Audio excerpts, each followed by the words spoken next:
myth that circles through societies and communities, and this myth suggests that it's hard to become a writer. And so it's time to put out a video that suggests that it's not so difficult, it's not so hard.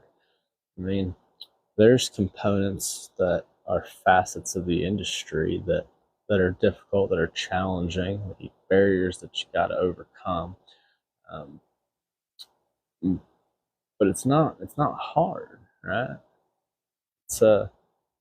You get, it's kind of like this. If you agree with the protopian type version of life, of reality, then you would agree that although you'll enter the industry at a relatively low barrier of entry, but it's not always going to be easy. Right?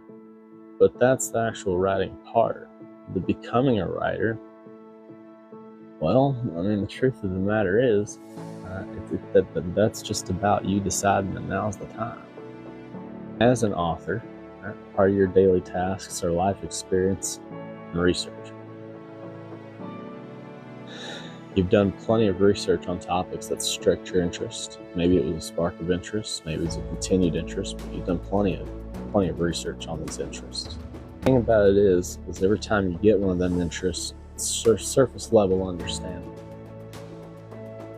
So you start writing about it and you realize that there's more to learn on the topic than meets surface level. So it's not hard to understand there's a topic there.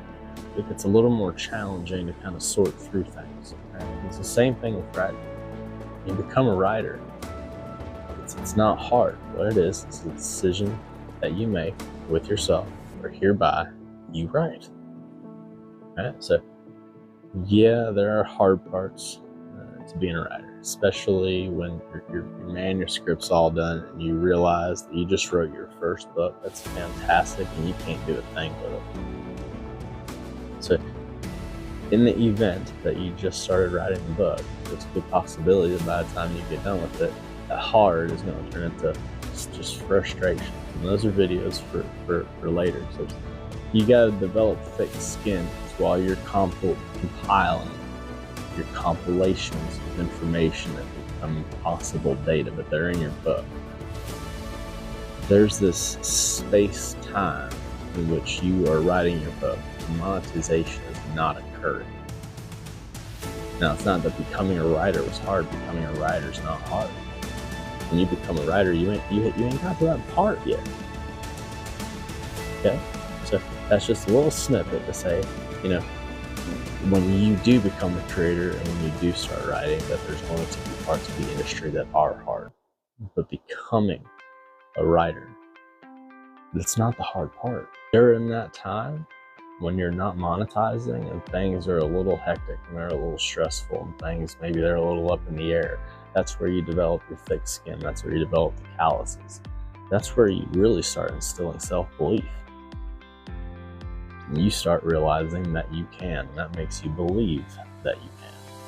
The more you're doing this, the more you're declaring things, the more you're affirming things aloud to yourself and others, you're a writer. You're a writer. You'll start to believe it. So we're going to talk about myths.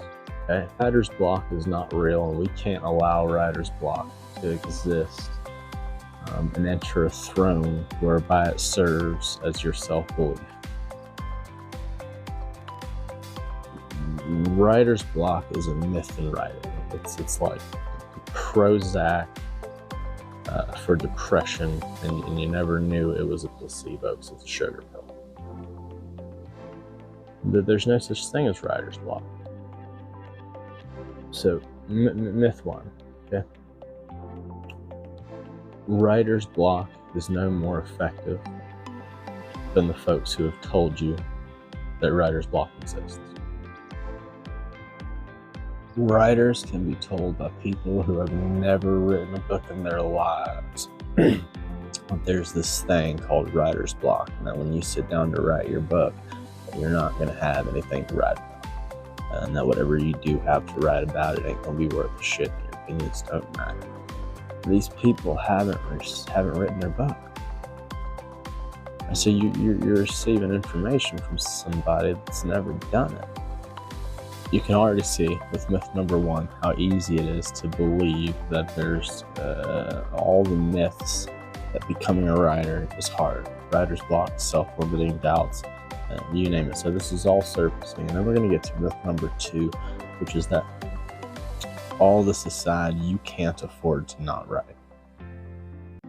You don't have budget not to afford to be a writer.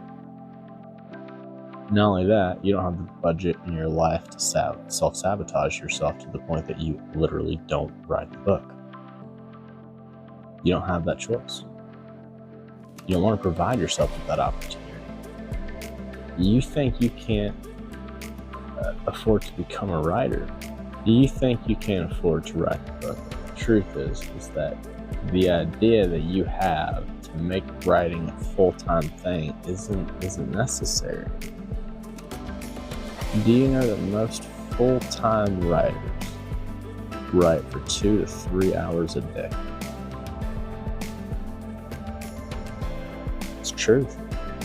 Full-time job that you can't afford to lose, that might not ever be able to afford to lose you. It's not even at risk when you become a writer. So financially, you can't afford to stop working. And you follow that with convincing yourself with a whole bunch of negative self-talk that you also can't afford to invest the available time in your daily routines to use that energy to becoming a writer.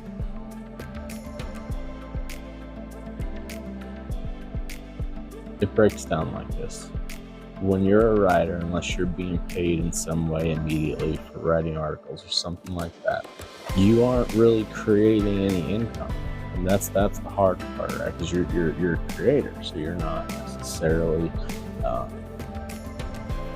you're not bringing anything in necessarily, but you can't afford yourself not to be creative and not to be. You have essentially a manual for your life, is what it is. Okay? And you're trying to get that out to people. You're trying to distribute it, and you want to make a meaningful impact, and you want to create such a movement that's going to do something with people. You've got to write the book to make that happen. There's no way around it. You got to write the book. Right now, people are more interested in your attention with 15, 20 second, 30 second videos. But sometimes the 70s comes back in style. Sometimes people want a genuine book they can go back to. They don't have to go through all their likes and all their watch laters and all the videos and all these things. Hopefully you're watching it. Very awesome. But I hope that you also have a book that you read.